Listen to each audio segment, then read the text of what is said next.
کے ڈالنے والے کون تھے تو خلل نہ آتا، آج یقیناً پاکستان ایشین ٹائگر بن چکا ہوتا اور پاکستان جو ہے وہ یقیناً G20 کے اندر شامل ہوتا۔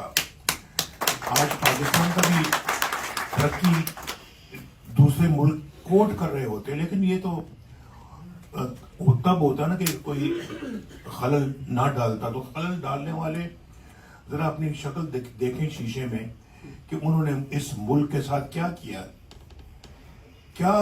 میرا خیال ہے کہ بہت بڑا ظلم اگر کسی نے کیا تو وہ اسی خلل ڈالنے والوں نے کیا اور اپنی ذاتی ایجنڈے کے لیے کیا ہے، ذاتی مفاد کے لیے کیا ہے، کوئی قومی مفاد ان کے سامنے نہیں تھا۔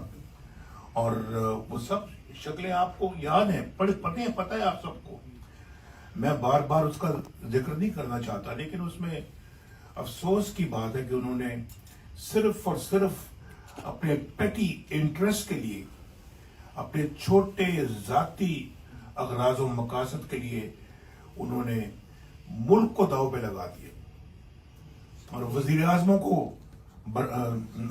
ڈسمس کرتے رہے، وزیر اعظم کو گھر بھیجتے رہے۔ نہ صرف کہ وزیر اعظم کو گھر بھیج دیا بلکہ مجھ جیسے آدمی کو ساری زندگی کے لیے سیاست سے ڈسکوالیفائی کر دیا اور مجھے کہا گیا کہ یہ نواز شریف پاکستان مسلم لیگ کا صدر بھی نہیں رہا اور یہ رہ بھی نہیں سکتا، زندگی بھر نہیں رہ سکتا، الیکشن نہیں لڑ سکتا، زندگی بھر نہیں لڑ سکتا اور دوبارہ یہ الیکشن لڑنے کے قابل نہیں ہے۔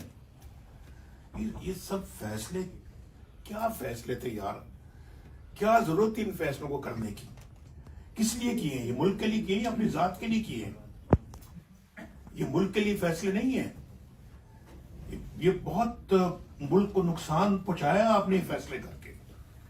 آپ ہیں پاکستان کی تباہی کے ذمہ دار، آپ لوگ ہیں۔ اللہ تعالیٰ کا شکر ہے کہ پاکستان گرداب سے نکلتا ہوا اب نظر آ رہا ہے اور پاکستان کا جو ترقی کا پہیہ پھر چلنا شروع ہو چکا ہے اور اللہ کرے کہ اب دوبارہ پاکستان کے اس راستے میں کوئی خلل نہ ڈال سکے اور پاکستان ترقی کی بلندیوں کی طرف جائے، ملک خوشحال ہو، بے روزگاریاں ختم ہو۔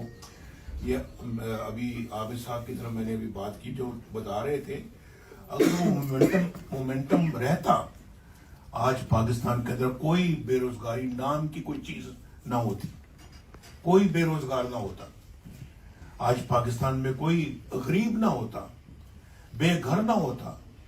یہ میں آپ کو ایسے نہیں کہہ رہا، میں ذمہ داری سے یہ بات کر رہا ہوں۔ ہر ایک کے پاس ایک اچھا روزگار ہوتا، ہر ایک کے پاس ایک اپنا گھر ہوتا، بچے اسکول جا رہے ہوتے، کوئی تعلیم سے محروم نہ ہوتا، کوئی دہشت گردی نہ ہوتی۔